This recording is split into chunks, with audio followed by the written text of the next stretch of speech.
Bismillahirrahmanirrahim.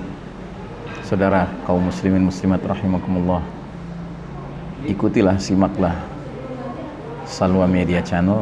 Insyaallah Anda akan mendapatkan kebaikan, mudah-mudahan di dunia dan di akhirat ini. Assalamualaikum warahmatullahi wabarakatuh. Jangan lupa like, comment, and subscribe. Terima kasih. Apa isyaratnya di sini? Isyaratnya di sini, bila Allah takdirkan seseorang hidup di era penuh fitnah, maka dia diperintahkan oleh Nabi lewat hadis ini agar memiliki sikap low profile. Ya. Jadi sikap low profile, kita diminta untuk banyak tiarap. Jangan ingin menonjolkan diri. Ya. Karena nggak ada bagus-bagusnya. Di era penuh fitnah itu yang baik dibilang buruk, yang buruk dibilang baik, ya kan? Yang orang soleh dibilang penjahat, yang penjahat diangkat sebagai pemimpin, sebagai orang baik, sebagai pihak yang wajib ditaati. La haula wala quwata illa billah.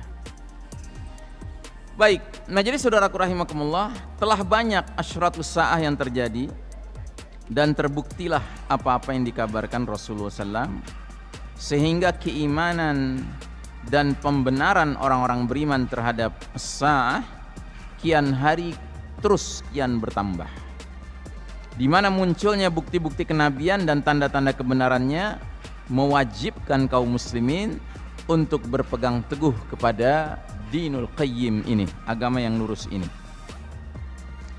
Bagaimana keimanan mereka tidak bertambah sementara mereka menyaksikan terjadinya hal-hal yang telah dikabarkan Rasulullah SAW sesuai dengan apa yang beliau beritakan. Oleh karenanya, setiap tanda dari asyratus sa'ah ini merupakan mukjizat yang nyata bagi Nabi Muhammad SAW, dan kebinasaanlah bagi mereka yang membangkang risalahnya, menghalanginya dan meragukannya.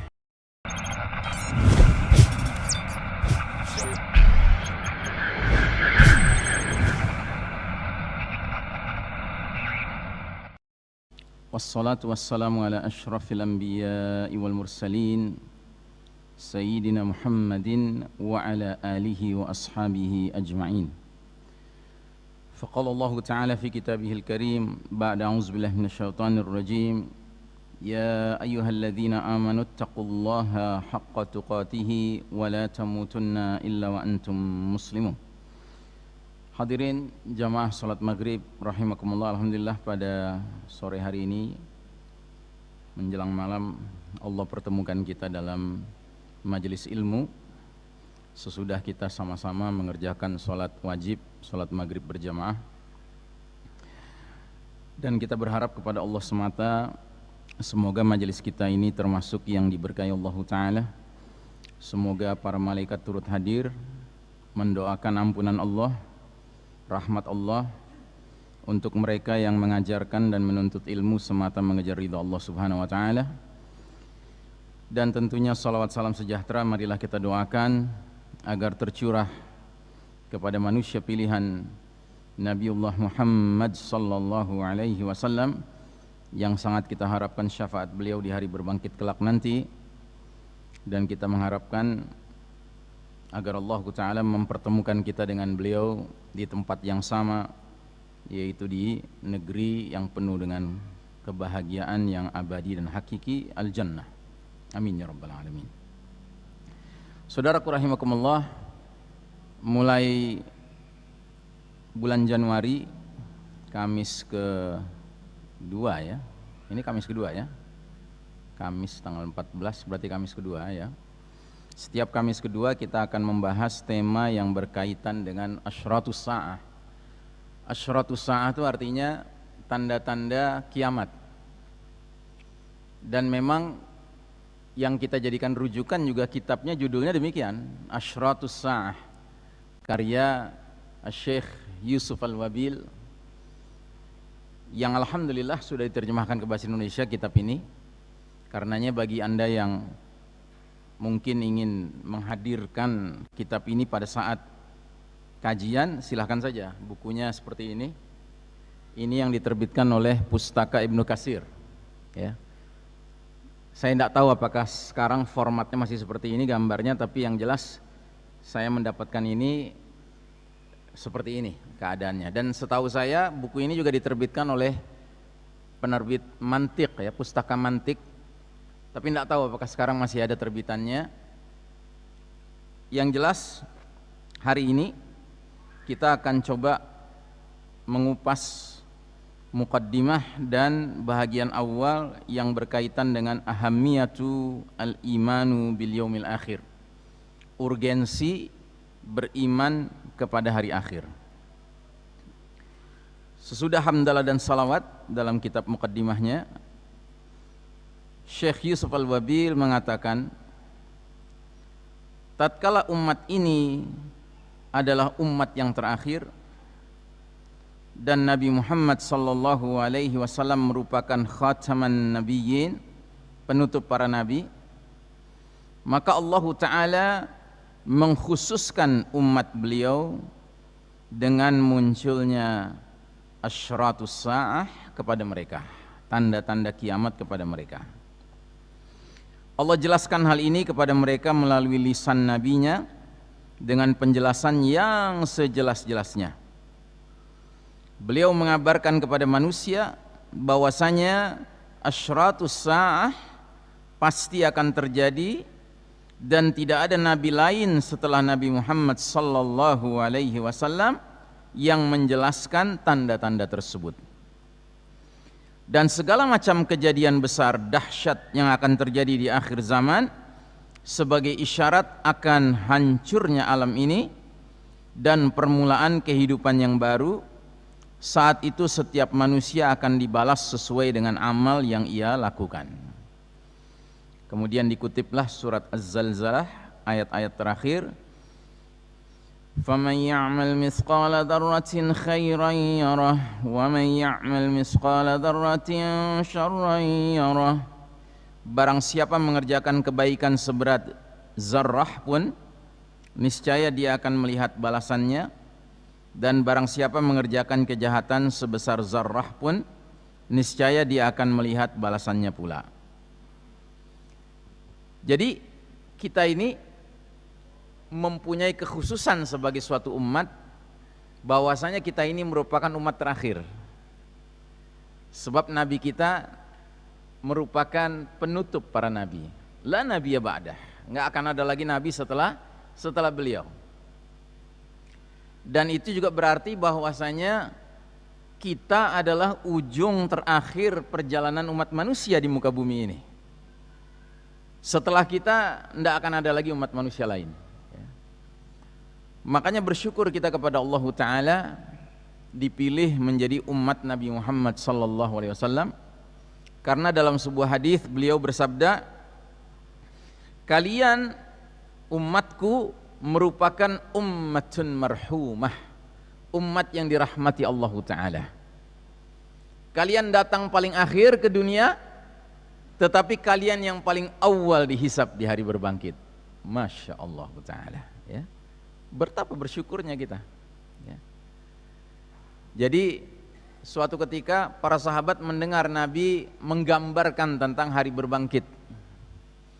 Di dalam penggambaran itu Nabi mengatakan, setelah dibangkitkan, dikumpulkan di padang mahsyar, manusia akan menunggu hisab selama 50.000 tahun. Para sahabat wajahnya langsung khawatir, langsung ketakutan, dan Nabi menangkap kekhawatiran para sahabat. Sehingga Nabi langsung mengatakan, adapun bagi orang beriman, dia menunggunya seperti menunggu satu kali waktu sholat. Masya Allah, ya. Jadi kita menunggunya itu seperti orang mendengar azan, kemudian dia mulai siap-siap berwudu di rumahnya, kemudian dia melangkahkan kakinya ke masjid, dia menunggu qomat, dia ikut sholat berjamaah dengan imam, dengan jamaah, salam kanan salam kiri, selesai. Kira-kira biasanya berapa menit itu total? Mungkin 20 menit ya, 20 menit lah. Ya kalau seandainya DKM-nya menetapkan jarak antara azan dan qomatnya cukup jauh ya, katakanlah 20 menit total itu. Nah jadi kita bersyukur.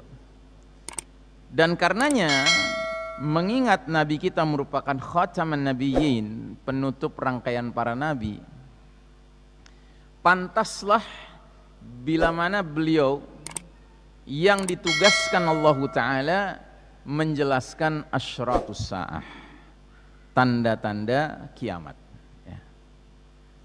Kenapa? Ya karena umat kita ini, umat beliau ini, kita semua ini akan menyaksikan tanda-tanda itu.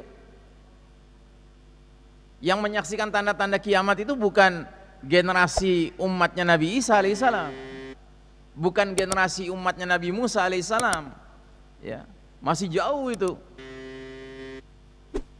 Makanya kalau nanti kita pelajari asyratus sa'ah dan kita sudah mulai membahas alamatus sa'ah, terutama alamatus sughra, tanda-tanda kecil kiamat, maka tanda kecil kiamat yang paling pertama apa? Tanda kecil kiamat yang paling pertama apa? Hah? Nggak kedengeran? Kematian? Bukan. Kalau kematian umatnya Nabi Isa mengalami dong, umatnya Nabi Musa mengalami. Hah? Diutusnya Nabi Muhammad sallallahu alaihi wasallam ke muka bumi ini. Itulah tanda kecil kiamat yang paling pertama. Jadi hadirnya Nabi Muhammad SAW itu adalah alamatus sa'ah, alamatus sughra al-ula, tanda kecil kiamat yang paling pertama. Dan setelah beliau wafat, ya udah tanda kecil bermunculan terus ya, sampai tiba masanya nanti alamatul kubra bermunculan, tanda besar kiamat yang jumlahnya terbatas hanya 10 itu bermunculan, yang berarti berakhirnya dunia ini sudah amat sangat dekat ya. Suatu hal yang wajar jika Rasulullah SAW mengungkapkan salah satu dari tanda-tandanya dan manusia melihat kejadiannya, mereka akan mengetahui dengan yakin bahwasanya hari kiamat pasti datang, tidak diragukan, sehingga mereka melakukan amal untuk menghadapinya, mempersiapkan diri untuk hari itu, dan berbekal diri dengan amal-amal saleh sebelum hilangnya kesempatan dan berakhirnya waktu yang ditentukan. Nabi bersabda, bu'istu ana was-sa'atu kahatain. Aku diutus dengan datangnya as-sa'ah. As-sa'ah itu hari kiamat seperti ini. Nabi mengisyaratkan jari telunjuk dan jari tengah yang dirapatkan, dihimpun, ditempel satu dengan lainnya. Ada dua penafsiran di sini. Penafsiran pertama, jari telunjuk adalah saat Nabi diutus, jari tengah adalah saat terjadinya kiamat. Maka Nabi menggambarkan bahwa ini berdekatan sekali, ya, berdekatan sekali. Tapi ada lagi yang menafsirkannya dengan jarak antara tingginya jari telunjuk dengan tingginya jari tengah. Ya dua-duanya sama dekatnya begitu.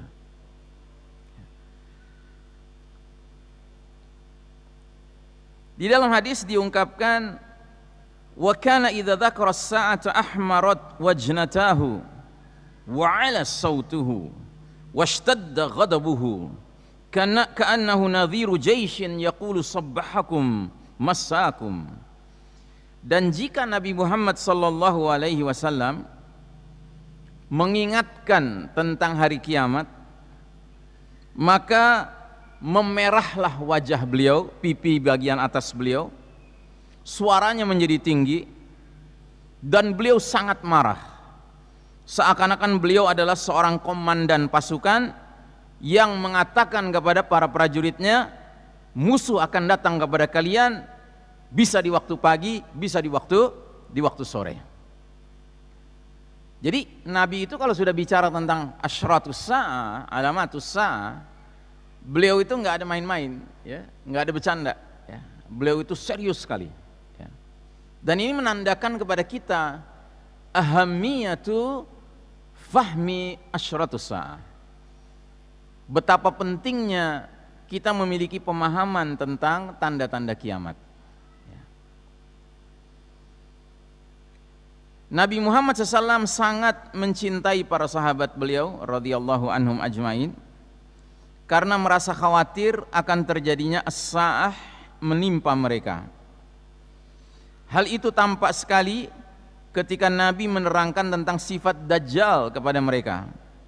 Sebagaimana dijelaskan dalam hadis An-Nawas bin Sam'an radhiyallahu anhu, ia berkata, "Dzakara Rasulullah sallallahu alaihi wasallam ad-Dajjal dzata ghadatin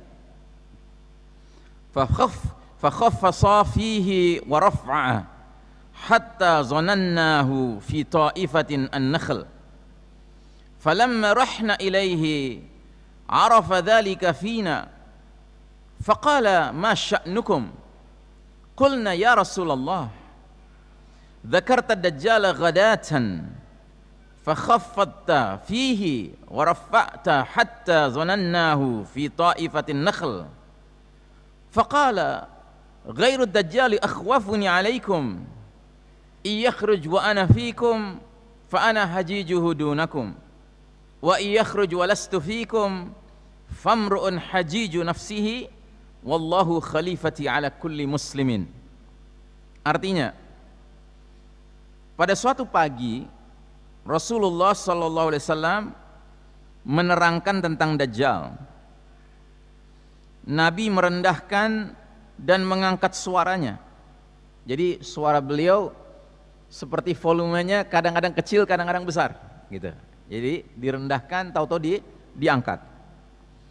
Sehingga kami menyangka Dajjal itu berada di kebun kurma. Lalu ketika kami pergi menghadap kepada Nabi, Nabi mengetahui keadaan kami, kedatangan kami. Kemudian beliau bertanya, "Ma sya'nukum? Ada apa dengan kalian ini?" Kami menjawab, "Wahai Rasulullah, engkau telah menceritakan tentang Dajjal pagi tadi, lalu engkau merendahkan dan mengangkat suaramu, sehingga kami menyangka Dajjal itu ada di kebun kurma." Kemudian beliau bersabda, "Ada sesuatu yang lebih aku takutkan menimpa kalian daripada Dajjal. Jika Dajjal keluar, sementara aku masih ada di antara kalian, masih hidup bersama para sahabat, maka akulah yang akan menegakkan hujjah di depan kalian." Artinya, akulah yang akan melindungi kalian dari fitnah Dajjal. Dan jika Dajjal keluar, sementara aku sudah tidak bersama kalian, maka setiap orang menegakkan hujjah atas dirinya sendiri-sendiri. Dan Allah adalah penolong bagi setiap muslim. Ya.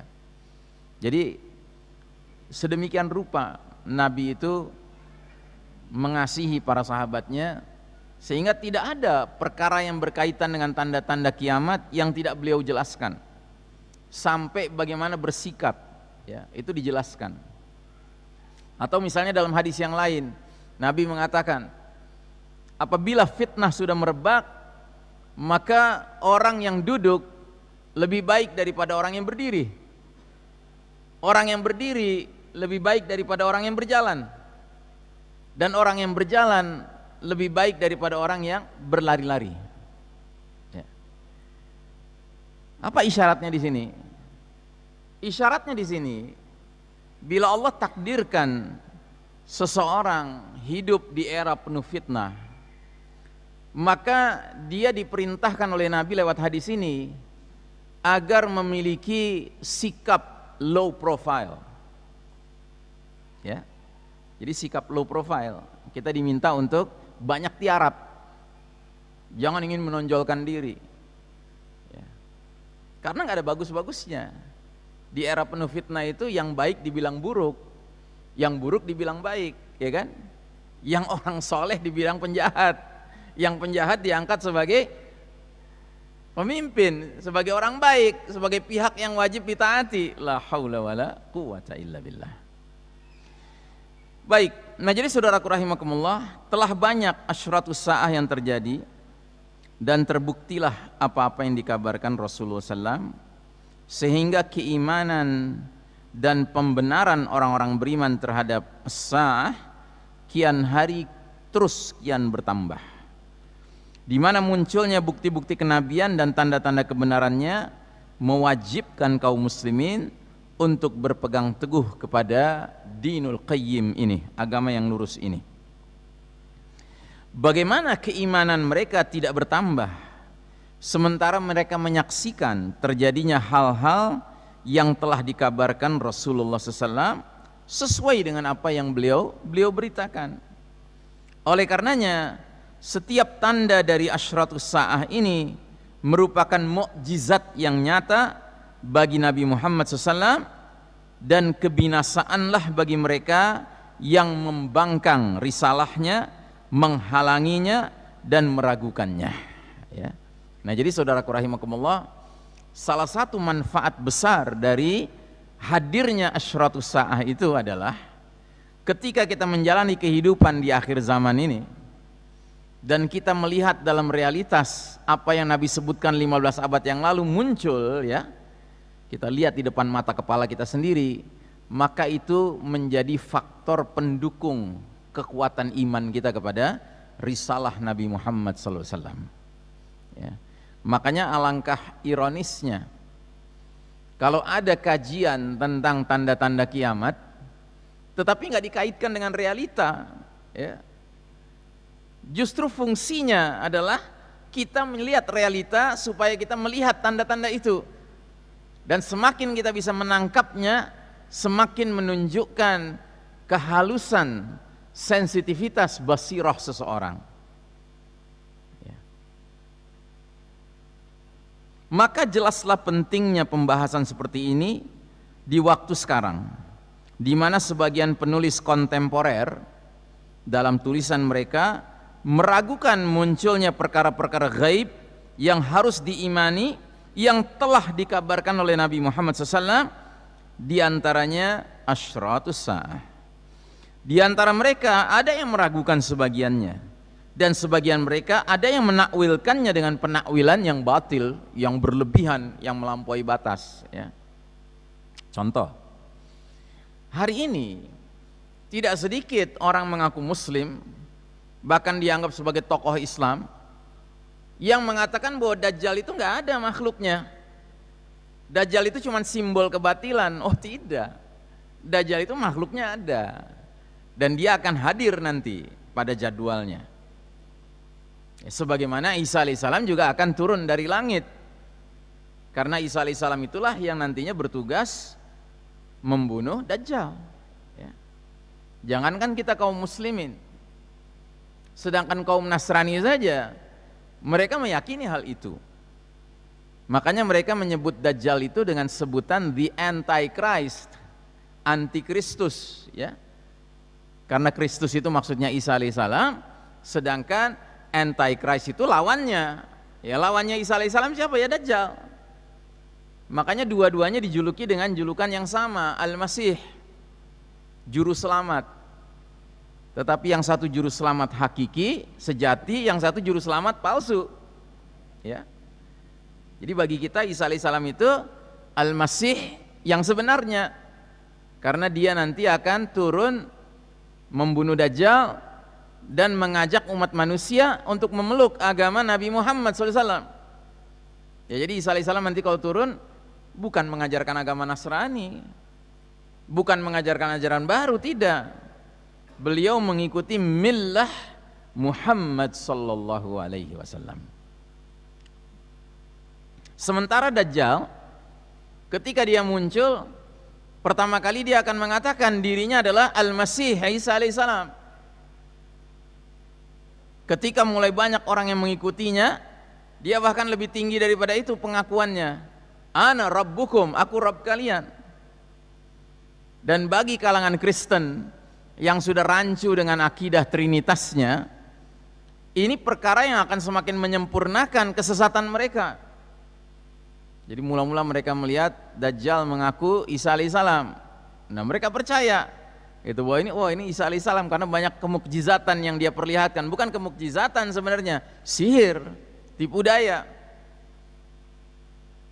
Nah, kemudian ketika dia mengklaim dirinya bahkan Rabb, ya memang ajaran Trinitas begitu kan? Gitu. Yesus disebut anak Tuhan tapi disebut Tuhan juga, ya kan? Sebuah keyakinan yang penuh dengan confusion, ya, kebingungan pada hakikatnya. Gitu. Karena berbagai sebab inilah saya, penulis maksudnya, sangat ingin menyusun satu pembahasan yang mencakup asyratus sa'ah, baik alamatus sughra maupun alamatul kubra, tanda-tanda kecil kiamat maupun tanda-tanda besar, dengan dalil-dalil dari Al-Qur'anul Karim dan As-Sunnah Al-Mutahharah, sunnah yang suci. Pembahasan materi ini bukanlah hal yang mudah karena memerlukan pembahasan kesahihan berbagai hadis dan menyatukan berbagai riwayat yang beragam. Baik, kita langsung kepada bab 1, yaitu ahamiyatu al-imanu bil yaumil akhir. Urgensi atau pentingnya iman kepada hari akhir dan pengaruhnya terhadap perilaku manusia. Iman kepada hari akhir merupakan salah satu rukun dari arkanul iman dan salah satu akidah dari akidah Islam yang pokok, karena masalah kebangkitan di negeri akhirat merupakan landasan berdirinya akidah setelah masalah tauhidullah, keesaan Allah Ta'ala.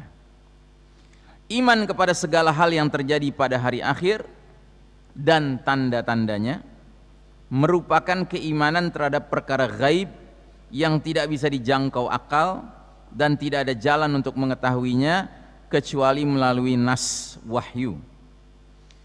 Karena pentingnya hari yang agung ini, kita temukan di dalam Al-Quran bahwasanya Allah Ta'ala seringkali menghubungkan iman kepada Allah dengan iman kepada hari akhir.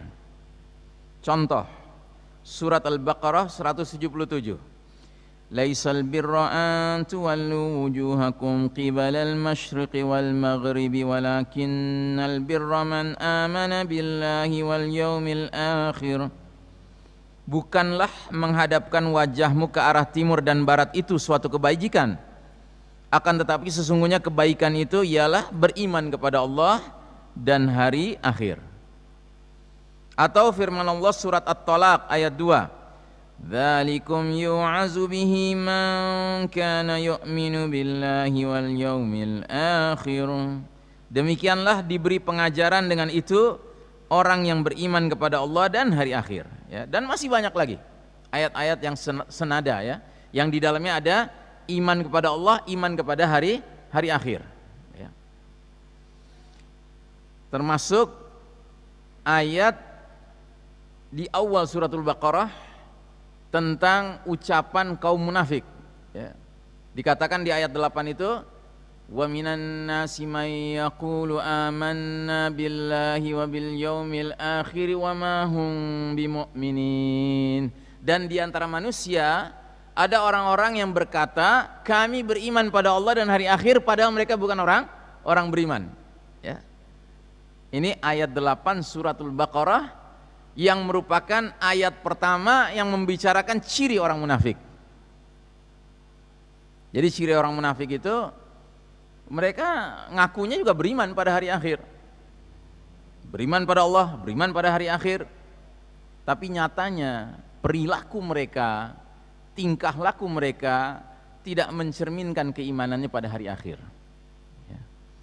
Mereka tidak ada bedanya dengan orang kafir yang hanya meyakini hidup itu hanya di dunia saja. Makanya orang munafik ini adalah satu kaum yang digambarkan dalam surat An-Nisa dengan ungkapan basyiril munafiqina bi anna lahum adzaban alimah alladzina yattakhidunal kafirina awliya'a min dunil mu'minin.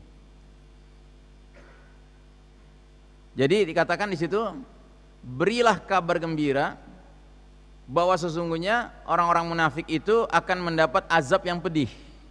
Siapa mereka? Merekalah orang-orang yang telah menjadikan orang-orang kafir sebagai aulia.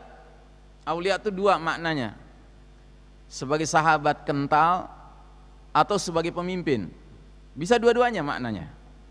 min dunil mu'minin, sambil meninggalkan kaum beriman. Jadi kaum munafik itu atau bersahabatnya sama orang kafir atau berloyalitasnya kepada orang kafir sambil meninggalkan kaum beriman. Jadi mereka nggak akan mau berakrab-akrab dengan kaum beriman, dan mereka tidak suka kaum beriman yang justru menjadi pemimpin, nggak suka mereka. Ayabtaghuna indahumul izzah fa innal izzata lillahi jami'an. Apakah mereka kaum munafik itu ingin mengharapkan kemuliaan dari orang-orang kafir itu, padahal sesungguhnya segenap kemuliaan hanyalah milik Allah Subhanahu wa taala, ya. Dan kita makin hari sekarang ini semakin melihat persimpangan jalan ini, ya. Makanya saya ingatkan diri saya dan kita semua, semakin kita melihat persimpangan jalan antara dua kemah ini, karena Nabi sudah mengingatkan makin dekat jadwal Dajjal keluar akan terbentuk fustatain, dua kemah. Fustatu imanin la nifaqa fihi wa fustatu nifaqin la imana fihi. Kemah keimanan tanpa kemunafikan di dalamnya dan kemah kemunafikan tanpa keimanan di dalamnya, ya. Hari ini makin jelas, makin terlihat. Gitu. Makanya mereka-mereka yang salah kemah ini, sekalipun mereka nggak menyatakan keluar dari Islam, tapi perangai mereka, perilaku mereka itu semakin nyata, makin kelihatan. Misalnya apa? Ya akrab dengan orang kafir, senang dengan kepemimpinan orang kafir, nggak ada perasaan bersalah gitu kalau orang kafir sampai memimpin negerinya, nggak ada perasaan, ya. Dan mereka udah kayak orang kafir juga dalam hal mengolok-olok agama ini, sama aja gitu, ya. Nggak ada perasaan bersalah, ya. Nah, jadi saudaraku rahimakumullah, jarang sekali Anda membuka lembaran-lembaran Al-Quran kecuali Anda akan temukan pembicaraan tentang hari akhir dan apa yang ada di dalamnya berupa al-ajr, ya, wal iqab, pahala dan siksaan.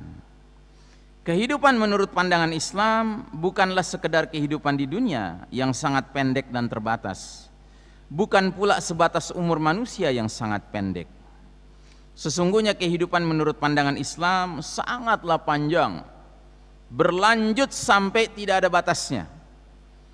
Tempatnya pun berlanjut menuju tempat yang lain, di dalam surga yang luasnya seluas langit dan bumi, atau di dalam neraka yang semakin meluas karena banyaknya generasi yang menghuni bumi selama berabad-abad.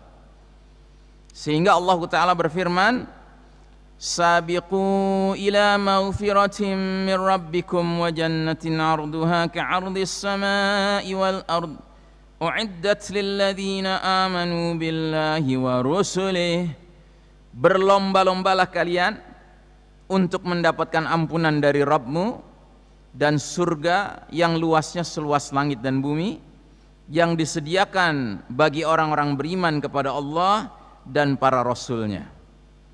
Sementara dalam surat Qaf ayat 30 Allah berfirman, yauma naqulu li jahannam hal imtala'ti wa taqulu hal min mazid. Dan ingatlah akan hari yang pada hari itu kami bertanya kepada Jahannam, apakah kamu sudah penuh? Jahannam menjawab, masih adakah tambahan? Ya.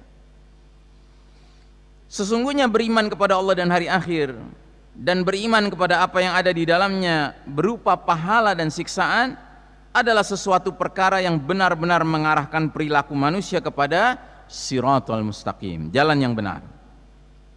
Tidak ada satu undang-undang pun buatan manusia mampu menjadikan perilaku manusia lurus dan istiqamah sebagaimana yang dihasilkan oleh iman kepada hari akhir, ya. Saya ulangi kalimat ini. Tidak ada satu undang-undang pun bikinan manusia mampu menjadikan perilaku manusia lurus dan istiqamah sebagaimana yang dihasilkan oleh iman kepada hari akhir. Makanya kalau kita merenungkan hal ini, menjadi jelaslah kenapa dunia modern sekarang ini kacau balau, Pak. Karena dunia modern hari ini mencampakkan hukum Allah Ta'ala.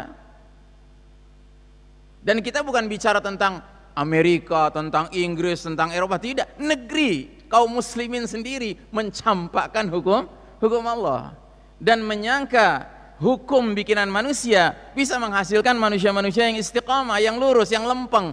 Mustahil.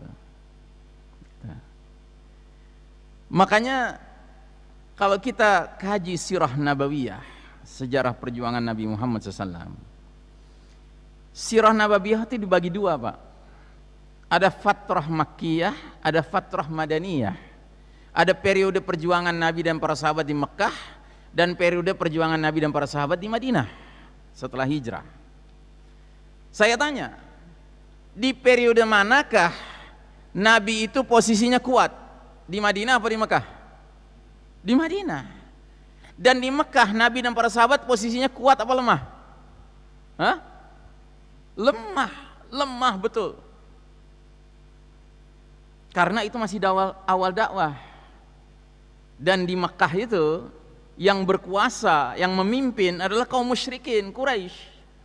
Yang ketika Nabi Muhammad sallallahu alaihi wasallam mulai memperkenalkan dakwah yang sebenarnya yang dia sampaikan, apa itu? Dakwah tauhid yang secara 180 derajat diametral bertentangan dengan syirik, ya.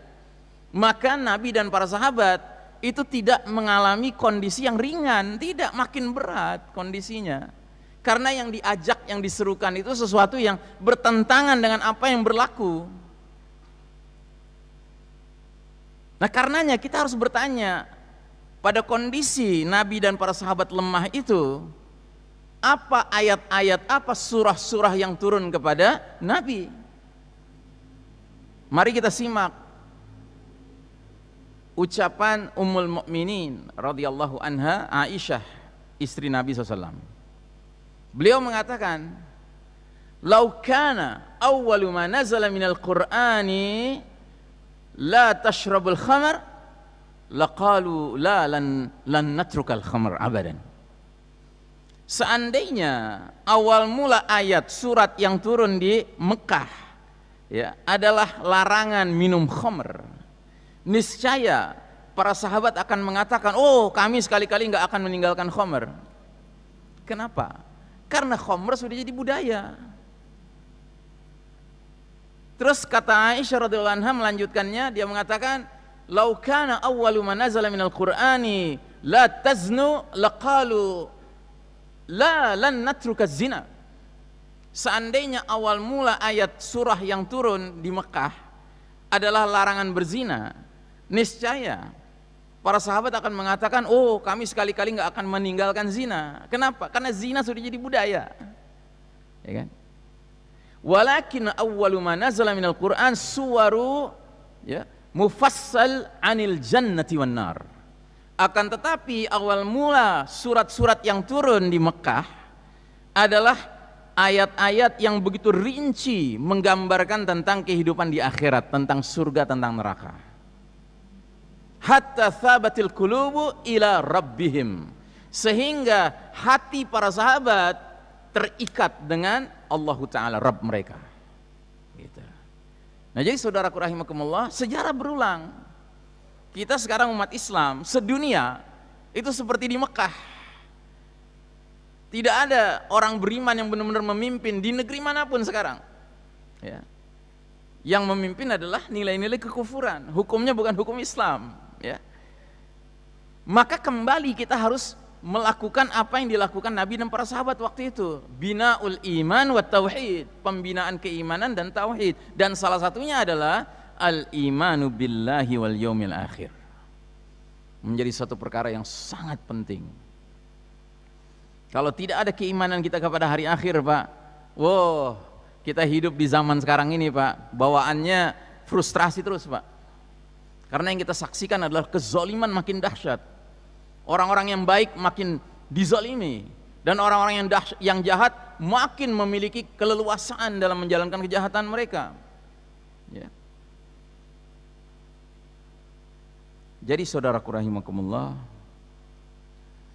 oleh karenanya ada perbedaan yang sangat nampak, kata Syekh Yusuf Al-Wabil, antara perilaku orang yang beriman kepada Allah dan hari akhir, dia mengetahui bahwasanya dunia adalah ladang bagi kehidupan akhirat, juga dia mengetahui bahwasanya amal saleh adalah bekal hari akhir, sebagaimana difirmankan Allah Ta'ala dalam suratul Baqarah 197, wa tazawwadu fa inna khairaz zadit taqwa, berbekallah kalian dan sesungguhnya sebaik-baik bekal adalah at-taqwa, ya.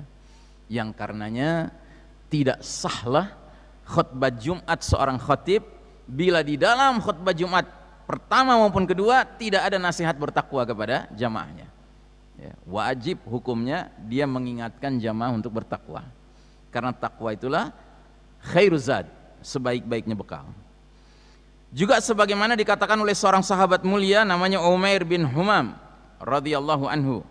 Umair bin Humam ini seorang partisipan Ghazwatu Badr Al-Kubra, ya, partisipan perang Badar, dan dia mati syahid, ya, di perang Badar. Beliau punya puisi yang berbunyi, raqdan ilallahi bi ghairi zadin illa tuqa wa amalil ma'adi was sabri fillahi alal jihadi wa kullu zadin urdatul nafadi ghairu tuqa wal birra war rasyadi. Artinya, berlari menghadap Allah tanpa bekal kecuali ketakwaan dan amal untuk hari akhir, juga kesabaran dalam berjihad di jalan Allah, dan setiap bekal pasti akan hancur kecuali ketakwaan, kebaikan dan petunjuk, ya. Masya Allah Ta'ala.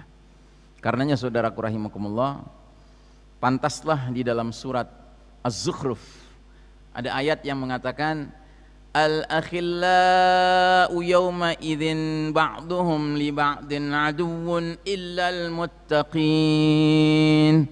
Para teman-teman akrab di hari berbangkit nanti, sebagian akan memusuhi sebagian lainnya, illal muttaqin, kecuali teman-teman akrab yang waktu di dunia berakrab-akrabnya berfondasikan ketakwaan, ya. Makanya kita tidak boleh mengikuti pandangan modern yang mengatakan, kamu kalau berteman jangan pilih-pilih. Oh, wajib Pak, pilih-pilih Pak berteman, wajib. Ngedidik anak tuh jangan salah Pak. Kamu kalau berteman jangan pilih-pilih. Nggak bisa, harus pilih-pilih, ya. Makanya sampai Nabi mengatakan, al mar'u ala dini khalilih falyanzur man yukhaliluh. Setiap orang akan mengikuti agama keyakinan sahabat karibnya, maka hendaknya setiap orang memperhatikan siapa yang dia jadikan sahabat karib, ya. Bahkan kalau Anda bisa bikin daftar sahabat karib Anda 5 orang aja, Anda anggap nih orang-orang paling sahabat, paling karib sama Anda, paling dekat sama Anda, ya. Terus Anda preteli satu-satu. Kalau ternyata sahabat pertama Anda, dia orang yang setiap azan selalu udah siap-siap pergi ke masjid. Yang kedua, dia orang yang selalu peduli dengan orang tuanya, birrul walidain. Yang ketiga, orang yang doyan sedekah. Yang keempat, orang yang memperhatikan anak yatim, ya. Terus orang yang kelima, orang yang senantiasa berdakwah. Anda mau tahu diri Anda siapa? Ya diri Anda kayak 5 orang itu. Tapi kalau Anda sudah catat sahabat karib Anda yang paling dekat, yang Anda sering kongko-kongko sama mereka gitu kan, ternyata yang pertama tukang main perempuan, yang kedua tukang dugem ke night club tiap malam, yang ketiga tukang nyolong, ya kan, yang keempat koruptor, yang kelima tukang penzolim. Kira-kira diri Anda juga begitu? Gitu. Al-mu'min mir'atul mu'min, kata Nabi. Seorang beriman itu cerminan dari orang beriman lainnya, gitu. Baik saudaraku rahimakumullah, kita lanjutkan. Terdapat perbedaan antara perilaku orang yang keadaannya seperti itu dengan perilaku orang yang tidak beriman kepada Allah, hari akhir, dan apa yang ada di dalamnya berupa pahala dan siksaan. Maka orang yang membenarkan adanya hari akhir akan beramal dengan melihat timbangan langit, bukan dengan timbangan bumi, dan dengan perhitungan akhirat, bukan dengan perhitungan dunia. Dia memiliki perilaku istimewa di dalam kehidupannya. Kita bisa menyaksikan keistiqomahan di dalam dirinya, luasnya pandangan, kuatnya keimanan, keteguhan dalam segala cobaan, kesabaran dalam setiap musibah, dengan mengharap pahala dan ganjaran, serta yakin bahwa apa yang di sisi Allah lebih baik dan lebih kekal. Al-Imam Muslim rahimahullah meriwayatkan dari Suhaib radhiyallahu anhu, ia berkata Rasulullah SAW bersabda, ajaban li amril mu'min, inna amrahu kullahu khair, wa laysa dzaka li ahadin illa lil mu'min, in asabathu sarra syakara fakana khairan lahu, wa in asabathu darra sabara fakana khairan lahu. Jadi kata Nabi, sungguh menakjubkan urusan orang beriman ini. Semua urusan orang beriman selalu dalam kebaikan, dan yang demikian itu tidak akan ditemukan kecuali pada diri orang beriman. Orang beriman itu apabila mendapat karunia, anugerah, dia bersyukur, dan bersyukur itu baik bagi dia. Tapi apabila dia ditimpa musibah, mudarat, duka, lara, nestapa, kesedihan, musibah, dia bersabar, dan bersabar itu baik bagi dia. Ya. Ya, jadi hidup kita ini Pak, kalau kita ngaku orang beriman, harus kita perhatikan agar cuman punya dua pilihan sikap Pak, atau kita sedang bersyukur atau kita sedang bersabar, itu saja. Jangan sampai ketika mendapatkan kenikmatan kita nggak bersyukur tapi lupa darat. Jangan sampai ketika kita kena musibah kita bukannya bersabar tapi kita kehilangan harapan, mojok, ya, berhenti urusan, malah lebih parah lagi, suicidal. Ya, suicidal itu artinya apa? Bunuh diri, karena merasa udah nggak ada gunanya hidup di dunia. La haula wala quwata illa billah. Saudaraku rahimakumullah, sebagai penutup saya kutip Umar bin Khattab radhiyallahu an yang mengatakan dalam sebuah athar beliau, "Lau 'atharat baghlatun fil Iraq la zanantu anna Allah sayas'aluni anha lima lam tusawwi laha at-tariqa ya Umar."